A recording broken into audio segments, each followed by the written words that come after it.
স্ক্রিনে দেখছেন একটি বাচ্চা শিশু যে চুরির উদ্দেশ্যে এই যে ডায়াগনস্টিক সেন্টারটি আছে হাসপাতাল গেটের সামনে সেখানে প্রবেশ করে।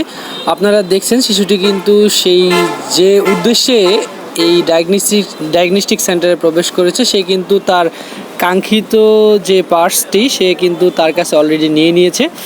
সে এই পার্সটি চুরির উদ্দেশ্যে মূলত এই ডায়াগনস্টিক সেন্টারে প্রবেশ করে। আমি দেখে অবাক হলাম যে তার বয়স এবং কি তার কাজ এই দুটি কিন্তু একদম অনেক বড় একটা পার্থক্য, যে তার যে এইটুকু বয়সে সে যে একটা কাজ করছে এইটি কিন্তু বড় কোনো চোর বা যারা ছিনতাইকারী তাদের পক্ষেই সম্ভব, কিন্তু তার এই বয়সে সে কিন্তু খুব সহজেই ডায়াগনস্টিক সেন্টারে ঢুকেছে এবং কি সেখান থেকে একটি পার্স নিয়ে সে সেখান থেকে সটকে পড়বে। আমরা দেখাচ্ছি সেই চুরির ঘটনা, যেটি হচ্ছে ঝিনাইগাতি সদর হাসপাতালের সামনে এই ডায়াগনস্টিক সেন্টার, এবং কি ঠিক দুপুর 1টার সময় এই ঘটনাটি ঘটে।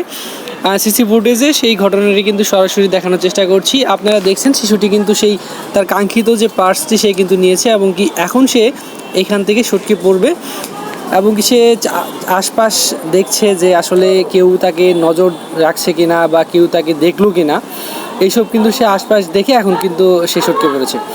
তো এই যে তার প্রশিক্ষণ, সে যে এইটুকু বয়সে এই কাজটি করলো, এটা কিন্তু একটি অবাক হওয়ার মতোই ঘটনা। সে কিন্তু অলরেডি যাচাই বাছাই করছে কেউ তাকে লক্ষ্য করছে কিনা বা কেউ তাকে ধরার উদ্দেশ্যে কথাবার্তা বলছে কিনা।